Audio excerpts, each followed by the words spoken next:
Olá, sou Eduardo Fragatulho e esse documentário que vocês vão assistir é o fruto de uma pesquisa de pós-doutorado que eu realizei no curso de jornalismo da UFO, e eu utilizei as entrevistas que eu realizei durante uma pesquisa de doutorado.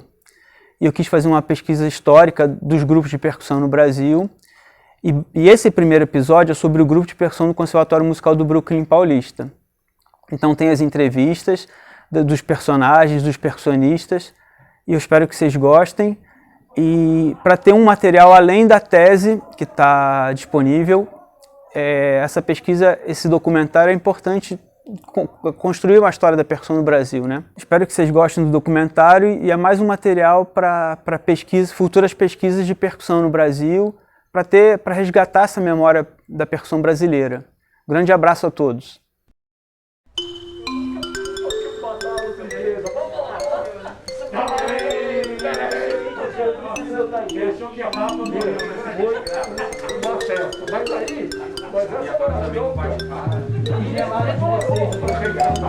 Para deixar uma memória da percussão mais completa para as novas gerações. Eu tentei ser o mais imparcial possível, tentei ser o mais cuidado. Ziga, tu sempre foi muito justo. Haja vista o que fazia na sua editora. O Sigrid Elemental, que era dono do Conservatório do Brooklyn. Houve uma grande imaturidade da gente, de nós todos, né? Eu acho que de todos, sem exceção. Eu acho que faltou mesmo experiência, faltou vivência, todo mundo era muito jovem e a grande maioria do pessoal, assim, apesar de estudar e gostar de fazer... Essa coisa de política vai e volta. Porque imagina, ninguém em sã consciência iria convidar John Burger junto com Cláudio Stefano para trabalhar junto. Então a gente foi forçado, se cada um queria o cachê que era um cachê interessante, vamos ser cordial, baixar a cabeça e fazer uma coisa junto. Inclusive alguém ficou doente, eu toquei umas músicas com um grupo, eu não lembro exatamente qual, coisa de Ville, participei com Cláudio regendo Barrés, mas realmente ele lá, eu aqui, mas sem fazer drama e também sem fazer cena. Somos todos maduros, vacinados e a gente pode trabalhar mesmo que a gente não concorda com uma ou outra coisa. Era exatamente isso, mas ele ficava puto porque chegava músico importado aqui e ele era um formador de músicos daqui. Então, e o Eleazar de Carvalho fazia a questão de trazer músicos, talvez de calibre mais maior, para tocar na estadual, e o John veio numa dessa, desse ser timpanista e tal. E ele ficava meio puto porque ele achava que os alunos dele, já adiantados, deveriam pegar. Primeiro agradecer a parceria do Percussão Brasileira, de ter proporcionado esse encontro e essa exibição desse documentário para as pessoas que participaram do filme. Pena que a gente não pôde ter a presença de todos por outros motivos, mas eu agradeço demais, assim, para mim é uma honra muito grande, fico com o coração cheio de felicidade de poder contribuir um pouquinho para a percussão brasileira e contar um pouco e deixar essa memória para ter uma história preservada da percussão. Obviamente tem muito material nas entrevistas a mais que eu poderia ter colocado, mas o filme ia ficar muito grande, então eu tive que cortar para tentar dar uma introdução assim, de onde que o grupo surgiu, da importância que teve na década de 70, porque o primeiro grupo na Bahia, em 64, com Jamari, eles não eram percussionistas profissionais, eram os compositores, e o grupo não se manteve, né? Só tocaram algumas peças e isso parou. Depois o grupo que o Mário Frungilo falou no vídeo, o grupo do Teatro Municipal de São Paulo, Ernesto De Luca, né? Também era um grupo específico só para algumas apresentações. Então, por toda a pesquisa que eu fiz, por todo o levantamento dos concertos, da quantidade de viagens, da quantidade de estreias, o grupo do Brooklyn foi o pioneiro por tudo que proporcionou. Tinha até um trecho na entrevista que o John fala, que acabou não saindo no filme, que quando o John chegou com Percussão Agora, o São Paulo, o Brasil estava pronto para receber. O pessoal já conhecia grupo de percussão, já tinha visto um monte de concerto, e para ele foi super fácil já ter todo esse know-how que já tinha tido muitos concertos do grupo do Brooklyn. Então eu tentei dar essa trajetória inicial do grupo do Brooklyn, de tudo que aconteceu, da produção, das pessoas que entraram depois, e dos problemas que foram ocorrendo como qualquer grupo musical, e que quis contar a história da forma mais real, como vocês relataram nas entrevistas. Eu tentei ser o mais imparcial possível e ser o mais fiel com a história, e tudo na tese também tem mais informações, assim. Não sei se todo mundo conseguiu ler tudo, olhar, assim, mas depois se tiver alguma dúvida, eu tentei colocar todos os programas, tudo que eu pude conseguir. Mas eu agradeço demais a presença de vocês, assim, e espero que vocês tenham gostado, e tentei fazer o melhor que eu pude. Maravilhoso. Parabéns. Não sei se Clarice quer falar. Aqui. Bom, queria primeiro agradecer, né, o trabalho do Edu por esse resgate que eu acho que é importantíssimo para a memória da percussão brasileira como um todo. Eu não participei do grupo, né, mas na verdade eu nem cheguei a assistir nenhum concerto ao vivo. Mas eu tive muito contato, tive um privilégio, na verdade, de ter tido contato e aulas, inclusive com o próprio Cláudio no Festival de Campos do Jordão de 80. Comecei com o Javier, que também tocava no grupo, né? Comecei estudando com o Javier. Tive aula com o Djalma, que está aqui também, né? Em 84, com o Tarsha também, né? Em 84, lá em Campos do Jordão. E com o John, que também participou do filme, que está aqui, que foi meu professor, depois a gente foi colega. Então, na verdade, eu sou contemporâneo dessa época, apesar de não ter participado. Então, para mim, assim, é um privilégio enorme de estar vendo essa história sendo registrada. E como foi falado no filme, o pessoal não tinha dimensão do que eles estavam fazendo no início, né? Isso que é muito legal. Essa história, né? Esses icebreaker, né? Que vocês estavam quebrando o gelo ali, construindo, né? Fazendo a fundação do que a gente tem na história, né? Então, da percussão brasileira, que hoje, graças a Deus, já está muito mais evoluída e deu frutos, e que a gente vê como resultado dessa somatória, né, de esforços, né, do Cláudio, de vocês que participaram, do John que está aqui e de todo mundo que está vindo juntos, né? Então agradeço, na verdade, o Edu por esse resgate e ao mesmo tempo todo esse trabalho, né, que vocês fizeram ao longo da vida e continuam fazendo, o Djalma construindo instrumentos, que é um cara mais maluco do que isso, né, ser o primeiro construtor de instrumentos de percussão brasileira aqui, né, Beto Caldas, um dos desbravadores do vibrafone, do jazz, né? Além de baterista também, mas assim, grande vibrafonista de jazz, que é um dos primeiros a começar a trabalhar e insistir nessa questão. Então, puxa, eu estou em companhia, sabe, gloriosa aqui, agradeço, fico lisonjeado. Obrigado.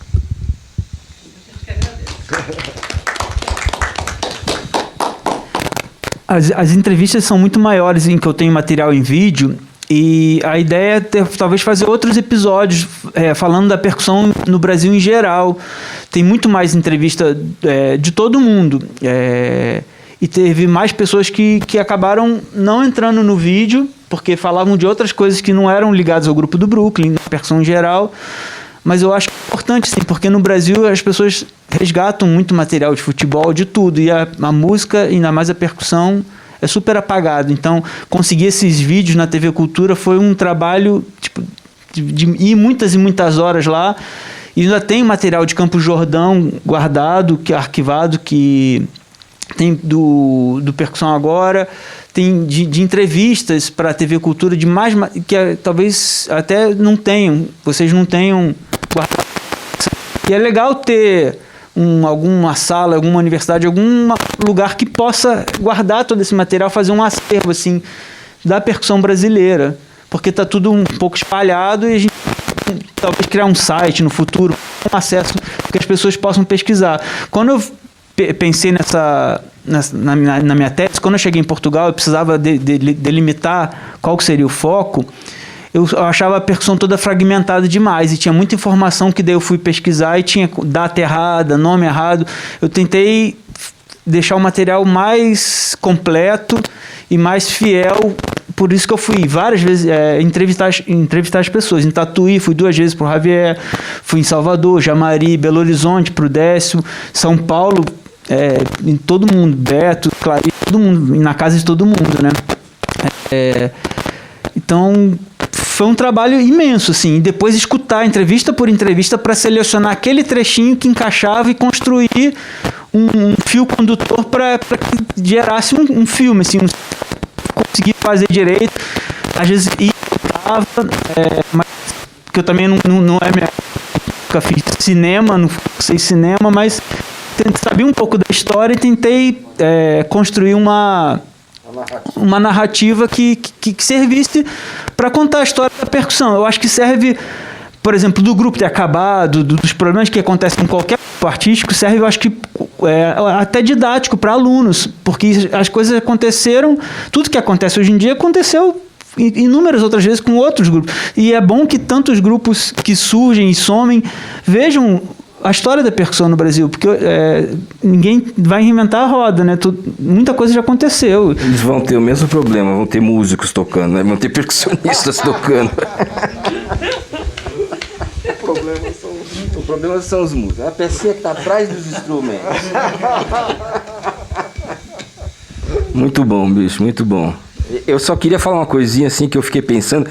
Você, na verdade, na minha entrevista, acho que você trabalhou não de achar os pedacinhos, mas de censor, né? Que eu devo ter falado tanta porcaria ali também. Não, você falou bem demais. No meu caminho, a história é o seguinte, mudou tudo. Eu, em 1964, mais ou menos, juntei um grupo de amigos, eu, o Odair, mais 2, fizemos um grupinho só para brincar. Depois começou a virar coisa séria. Eu trabalhava de dia, estudava à noite, mas tocava nos finais de semana. E um dia o Odair chegou com um papel meio sujo que ele achou no chão e falou assim: olha, aqui nesse conservatório vai ter um curso de percussão. Por que você não vai fazer, né? Eu falei, pô, mas onde é que é? Eu nem sabia do grupo, quem nunca tinha entrado no Teatro Municipal. Aí ele falou, vamos lá. Eu falei assim, eu vou, se você for também, vamos lá estudar percussão. Então, o primeiro dia que eu entrei no conservatório, já estava o Cláudio Stefan lá, já pôs para tocar, entendeu? Então o Cláudio era assim, ele pegava e já na hora já... Aquele papel então mudou minha vida, entendeu? Eu nunca tinha entrado no Teatro Municipal, a minha vida tomou um outro rumo. Comecei a estudar, né? Sempre fui aplicado, estudei muito. E aí eu fui no teatro assistir, primeira vez que eu entrei no Teatro Municipal, era a Sinfonia Fantástica de Berlioz. Assisti, fiquei chocado assim, né? Um ano e meio e pouco depois, eu entrei na orquestra e fui tocar. A primeira música que eu troquei, Sinfonia Fantástica de Berlioz. Então, é uma música que me marcou muito e a minha vida mudou tudo depois. Se não fosse isso, eu estaria tocando bateria lá em barzinho por aí, entendeu? Hoje em dia, ninguém está tocando. Ninguém está tocando.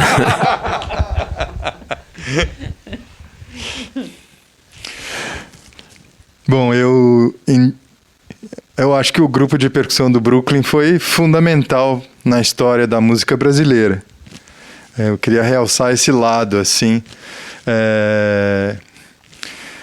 De repente, chegou a nossa vez, chegou a vez dos percussionistas de se expressarem como veículo de compositores. Então, isso era algo inusitado na América do Sul, né? Você tem o Poço e o Pêndulo, que é de 75, do Mário Ficarelli, Exit, do Vili Correia de Oliveira. A gente fez a estreia brasileira da Cantata para América Mágica. Era um universo absolutamente fabuloso. E que quem participou tem isso na memória, claramente.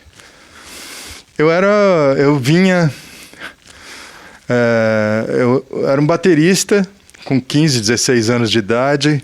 Comecei a ter aula com o Zé Eduardo Nazário e trafegava entre a música contemporânea de jazz e entrei no universo da música erudita pelo Cláudio e pelo grupo de percussão do Brooklyn. Foi uma porta de entrada, assim. Eu, quando descobri aquilo, falei, é isso que eu quero para minha vida, né? Eu acho que essa é a grande, assim, contribuição, né? O universo da música contemporânea brasileira se abriu, se expandiu. Depois veio percussão agora, depois veio todo o resto que tá por aí. Mas eles têm foram os desbravadores, né? A gente não tinha, a gente era moleque. Mas o Sigrid e o Cláudio tinham essa noção muito clara. E fizeram isso e tá aí, é uma realidade.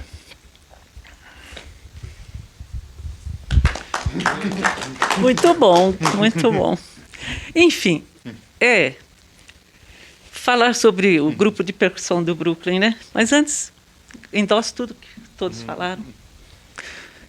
E é o seguinte, a história do Cláudio, não sei se todos sabem, o início dele não foi percussão, foi piano. Mas para seguir carreira de pianista, como dizia nossa professora Sofia Mello de Oliveira, tem que ir para o exterior. E meu sogro, pai do Cláudio, não tinha condições de enviar o Cláudio para o exterior. Então, ele estudou trompa. Foi comprar a trompa, aliás, na verdade, foi ver primeiro um trompete, e lá, agora não me lembro o nome da fabricante, diz, não, você não deve estudar trompete, você deve estudar trompa. O seu lábio, a sua embocadura, é próprio para trompa. E assim ele começou na trompa.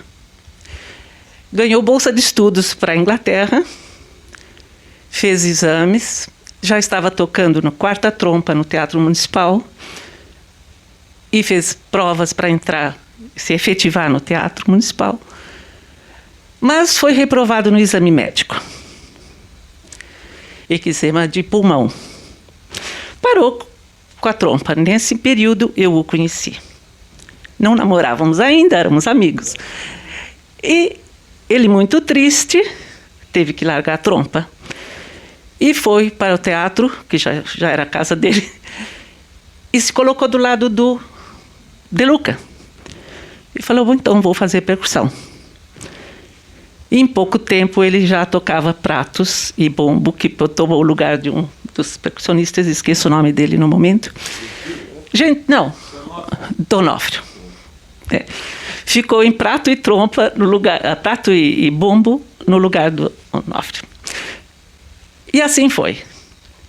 E foi quando ele parou com o piano, na verdade. Fizemos, quando casamos, um pouco de duo de piano. Até a hora que a vida começou a ficar corrida, porque vieram os filhos, e ele não tocou mais piano. E o nosso duo eu passei a fazer com uma amiga e segui. Mas, enfim, essa é a história do percussionista Cláudio Stephan. E ele, na verdade, ele mudou realmente o rumo da percussão. Porque é como alguém falou, não me lembro no momento, que na orquestra, quem tocava percussão, vem cá, Torque, saia da viola que nós estamos precisando de um prato. E o Torque saía da viola e ia para tocar o prato, o triângulo, o que fosse necessário. E então, Cláudio mudou totalmente o rumo da percussão em São Paulo, ou no Brasil, ou como queiram, sei. Enfim, foi bom enquanto durou o grupo, foi maravilhoso. Eu trabalhando como pianista do grupo, em todas as peças que tinha piano, era obrigada a manter minha técnica, né? Coisas difíceis, tipo Cartas de Jerusalém, do Almeida Prado, maravilhoso, muito bom de fazer. Cantata para América Mágica, e assim tantas obras que exigiam muito de piano. Foi fantástico, um período muito bom. Só tenho a agradecer ao seu trabalho, que foi maravilhoso, juntou muita coisa, e deixando todas as mágoas de lado, somos todos amigos, todos pela música, né? E viva o amor, viva a música.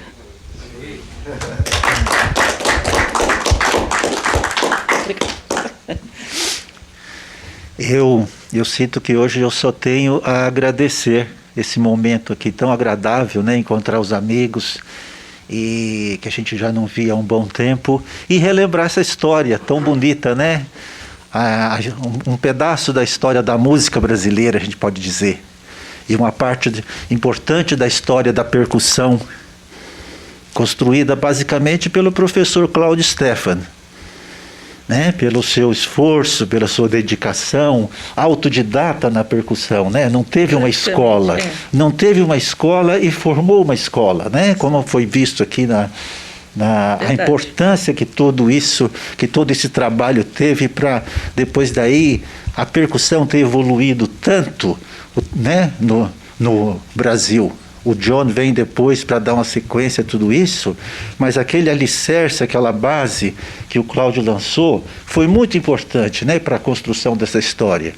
E o Eduardo conseguiu assim fazer esse trabalho tão assim detalhado e deixar isso gravado, né, para a história realmente. A minha história é um pouco parecida com a do Cláudio. Eu também fui para a percussão um pouco mais tarde. Eu me lembro até que foi no ano de 1977, eu já me dedicava ao piano, já era professor de piano, via que a carreira de piano era muito difícil também, você vê, tem algo parecido. Sim. E um dia no Teatro Municipal eu fui assistir um concerto, era a Sagração da Primavera. E eu fiquei impressionado com o Cláudio tocando. Falei, vou estudar percussão. No final do concerto, eu fui lá no fundo esperar a saída do Cláudio, me apresentei e falei, quero estudar percussão. Ele falou, vai lá em casa, me deu o endereço. Na semana seguinte eu estava na casa do Cláudio, comecei a estudar com ele. Daí alguns meses, ele achou que eu estava desenvolvendo bem e falou, vem aqui assistir o ensaio do grupo do Brooklyn, na minha casa. E eu fui assistir o ensaio de alguns músicos. E foi quando eu fiquei sabendo que alguns músicos tinham saído. Era aquela história que alguns estavam saindo, a Beth e o Mário.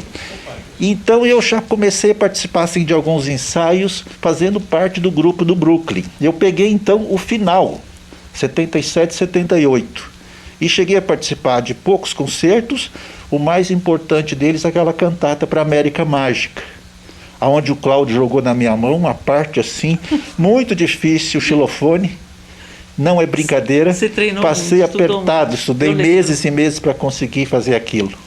Depois de um ano eu já estava no Teatro Municipal. Verdade. Era uma época que a percussão não tinha uma escola no Brasil, não tinha grandes percussionistas formados como tem hoje. Hoje tem muita gente muito boa, sem emprego. Eu estudei um ano, já estava no Teatro Municipal. Não é que eu era um aluno fantástico, é que não tinha muita gente boa tocando como tem hoje. Você conhecia a música. E eu conhecia a música, facilitou um pouco, lógico. Mas foi também com a ajuda do Cláudio e com o jeito que ele tinha para logo fazer o pessoal tocar.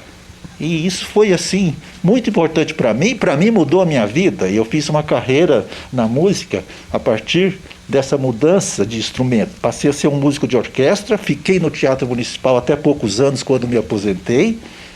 Foi uma coisa importante para a minha vida. Com certeza. Né? E essa apresentação que o Reinaldo está falando foi tudo isso. Desculpa, foi em 79 a cantata da América Mágica, em Campos Jordão, 79, teve um concerto, né? De percussão agora e do grupo do Brooklyn.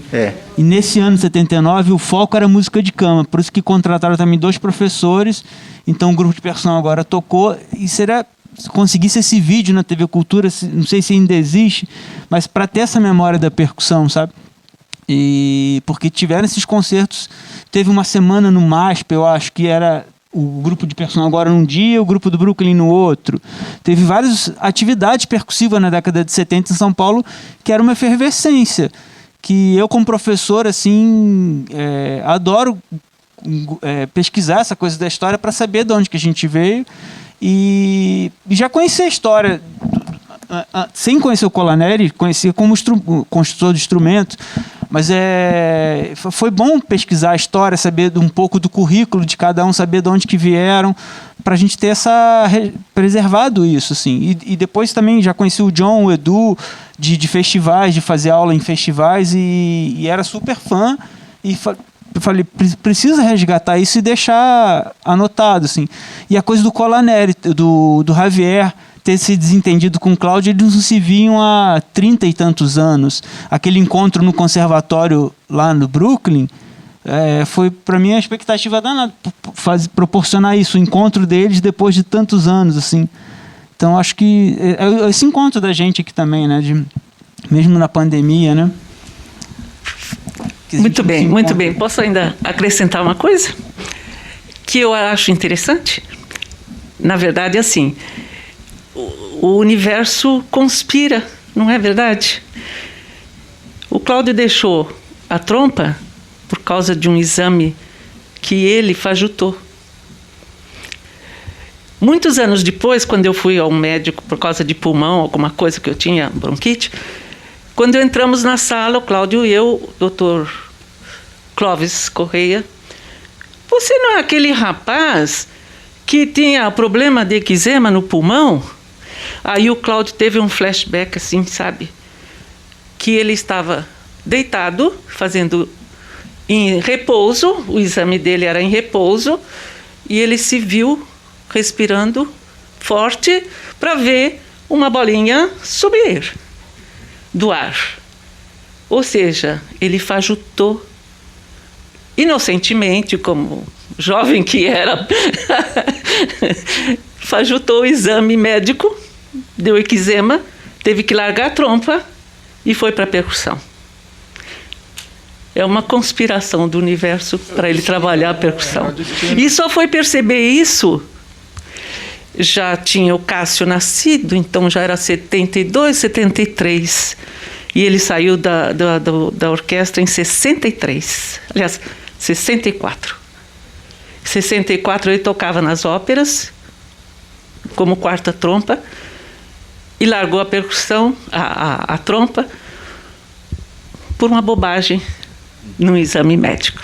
Mudou a história, né? E mudou a história, né? Mudou a história. Há balas que vão para Belém. Mudou a história, mas é isso. O mais impressionante é que eu e Cláudio e mais algumas pessoas recebemos uma homenagem em Campinas através do Fernando Hashimoto, quando estava dirigindo aquele associação de percussão, e Cláudio me contou sobre exatamente isso, que ele largou trompa por um erro médico. Erro dele. Sim, mas essa parte ele não falou, ele só falou. Mas o resultado foi igual. Eu fico muito contente no sentido de que o vídeo deixa para a história que realmente a minha pessoa, ou nome Bodler, não foi determinante em terminar o grupo. Eu nunca teria essa intenção e nunca teria desejado isso. Realmente trabalhar junto com o Cláudio em 79 foi um desafio, porque era talvez foi até maquiavélico do Sigrid, porque esses dois caras têm que trabalhar junto, porque é assim que tem. E eu acabei tocando uma parte nessa audição do Cantor da Mágica, porque alguém faltou. E eu estudei no ensaio geral para tocar o concerto. Ai! Com Cláudio regendo. O Eduardo Túlio traz um trabalho monumental para preservar essa nossa legacia, né? De percussão no Brasil. E não tem palavras suficientes para agradecer a sua intensa dedicação a fazer o melhor trabalho possível. E ainda como editor de vídeo e colocando música, meu Deus, trabalho monumental, parabéns mesmo. Outra coisa que deixa muito claro no vídeo é a super importância do Sigrid, mas como foi muito bem testemunhado aqui, não se pode de jeito nenhum tirar o valor e a energia que o Cláudio levou para todo o projeto, né? E toda essa generosidade que ele tinha com os alunos. Vamos tocar. Realmente, ele era esse tipo de fazer a cara, pegar baquetes e tocar. Aliás, eu sempre brincava com a minha técnica, minha pedagogia quando eu cheguei no Brasil, que eu não falava nada de português, era que baqueta, toca. Mas ele já fazia isso e fazia o povo produzir. Tanto que em pouquíssimos meses, várias pessoas já estavam empregadas na orquestra. Então, realmente, eu representei um iceberg, como o próprio o Sigrid me chamou, quase com carinho, mas sempre com um pouquinho de ironia ao mesmo tempo.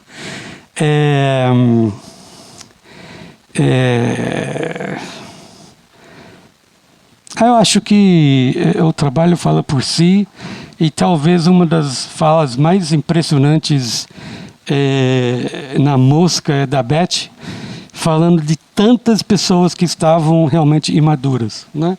A gente nem sabia que a gente estava fazendo história, a gente estava fazendo música, a gente estava festando, a gente estava estudando feito louco, tanto faz se era no São Bernardo, se estava na Rua Ática. E realmente essa química que realmente o Sigrid e o Cláudio tinha era muito importante, porque eles trouxeram grandes profissionais do exterior para fazer masterclass nos bienais e tal, e a coisa pega fogo, tanto que quantos grupos dos trios, quartetos que estão sobrevivendo harmonicamente hoje em dia. A percussão está uma explosão no Brasil, está muito lindo de ver, e realmente eu sinto muito privilegiado de ter feito uma parte, e fico muito feliz com todos esses depoimentos e os outros que não estão presentes, né? Mas parabéns para todos. Valeu. Inclusive tem até entrevista do Cláudio em Campos Jordão em 79. O repórter vai e fala assim: estamos eu e o professor John dando aulas. Mas isso vai ficar para um outro episódio da percussão mais geral, assim. Quem sabe eu consigo. Então eu defendo muito, assim, eu só pude fazer essa pesquisa porque eu fiz faculdade federal em Santa Maria, que me proporcionou estudar percussão e ser uma pessoa que gosta muito de investigar a história da percussão. Depois eu fui fazer mestrado também na Universidade Federal, depois eu fui fazer doutorado com salário, e só pude ter essa licença e ter o tempo para fazer essa pesquisa, que eu juntava esse material há 15 anos. Eu sabia, um dia que eu vou fazer doutorado, eu vou fazer sobre a história da percussão. E eu tive essa oportunidade de poder parar o trabalho, receber meu salário para poder investigar a vida de vocês e deixar uma coisa que ninguém nunca tinha pesquisado tão a fundo, o grupo do Brooklyn. Então, assim, eu defendo muito a educação, o ensino público, por eu ter esse investimento do salário. Eu só ganhei bolsa no último ano. Os 2 primeiros anos que eu fiz as entrevistas todas, era tudo do meu bolso, eu andava de carro para cima e para baixo, sabe? O investimento para deixar isso pronto, assim, para as futuras gerações. E eu espero que as coisas voltem e mais pessoas possam pesquisar o Percussão Agora, pesquisar o Du, da Clarice. Tem tanta coisa para investigar que a história foi passando. A história do Beto, tipo, com vibrafone jazz, sabe? Devia ter TCC, mestrado, doutorado, sobre a história do cara, sobre a aula de jazz vibe na EMESP. Assim, se a gente pegar cada coisinha, a importância na percussão do Brasil. O Edu, sabe? A história do Edu, de ter começado em Tatuí, ter ido para os Estados Unidos, ter estudado na Unesp. E assim, acho que uma continuidade que é muito legal. Eu falei de vários, depois que eu olhei, nossa, o Zito, né, a importância do trabalho do Zito e do Tarsha. Os dois começaram, né, pegaram, nossa, uma herança direto do trabalho do grupo, né, do Brooklyn. Naquele quadro parece lá, o grupo do Brooklyn, tudo que se eu vi ramificou depois. do Diálogos, né? E aí o Tarsha foi para a Alemanha e o Zito continua com esse trabalho absurdo incansável, né, de produção e correndo atrás e gravando com duos e produzindo várias coisas também. Então, eu acho que assim, o Zito ele é um representante super digno à altura, né, da música contemporânea, que vem diretamente na linhagem que começou ali no trabalho do Brooklyn. Então, isso. Deixa eu falar uma coisa, só que eu não sei se tá se eu dei naquela entrevista do Dia do Leão lá. Que eu tive um insight quando eu tinha uns 14 anos, de uma fita cassete, acho que era uma fita, não, foi no rádio, que eu estava ouvindo uma música, de repente eu ouvi um timbre, eu nem sabia quem que era, eu ouvi um timbre, falei, nossa, que coisa é essa, que som é esse? Daí acabou a música, eu fiquei com aquele timbre na cabeça. Daí eu fui ter aula de piano na casa do Cláudio, primeiro fui aluno de piano, e depois daí um dia tinha aula na sala, né? Piano de teclinha, gira o dedo pra cá, gira o dedo pra lá, não sei o que, tá. E eu lá tentando estudar piano, já era baterista. Daí meu marido dá aula de percussão. Falei, então vou estudar percussão. Parei de ter aula de piano, né? Não devia ter parado, devia ter continuado a ter aula de piano também. E fui ter aula de percussão, né? Tinha que saber, por causa do rock progressivo também, que eu não sei porque que não tá aqui o Maurício Zidói. Mas daí eu fui ter aula de percussão erudita. Daí eu entrei na sala, tinha aquele monte de percussão, tinha que ir assim no meio dos instrumentos e tal. Mas eu ouvi o vibrafone de canto, só vi, nem toquei. Falei, é isso que eu quero tocar, aquele timbre que dá não sei o quê. Daí o Cláudio falou, não, aqui, caixa. Não, mas eu quero, não, Pozzoli. Borracha. Pozzoli. Eu falei, não, mas e o vibrafone? Calma, você vai tocar o vibrafone. No ano que vem. E daí um dia, baquetinha lá e plim, eu falei, plim e tal. Foi ali que começou todo o meu problema. O bichinho mordeu. O vibrafone, demais. Bom, pessoal, eu não sei se eu vou interromper alguma coisa, mas eu preciso ir embora também, que a minha vida já tá nas tampas. Mas o Zito fala. Termina. Bom, então eu também tenho que ir embora. Tudo bem? Não, eu acho que como a gente está gravando depoimentos, é só uma coisa que para as gerações atuais, né? Em 1975, quando o Christoph Kaskel veio para a USP pela primeira vez, que a gente assistiu um concerto, e tivemos acesso a um primeiro recital de percussão contemporânea solo, tal, maravilhou muita gente. O Tarsha colou em cima do cara, foi naquele dia que eu conheci o Tarsha. Naquela época, para se conseguir um long play com alguma obra, era dificílimo. Assim, não existia internet, não existia YouTube, assim, o acesso à informação era realmente muito complicado. Então, dentro desse panorama de uma dificuldade imensa de acesso à informação, que eu gostaria minhas últimas palavras, de deixar o grande trabalho que foi feito pelo grupo do Brooklyn. Porque ali, naquele momento em que assim, a informação era dificílima, se construiu um patrimônio da percussão brasileira. Queria só encerrar com isso.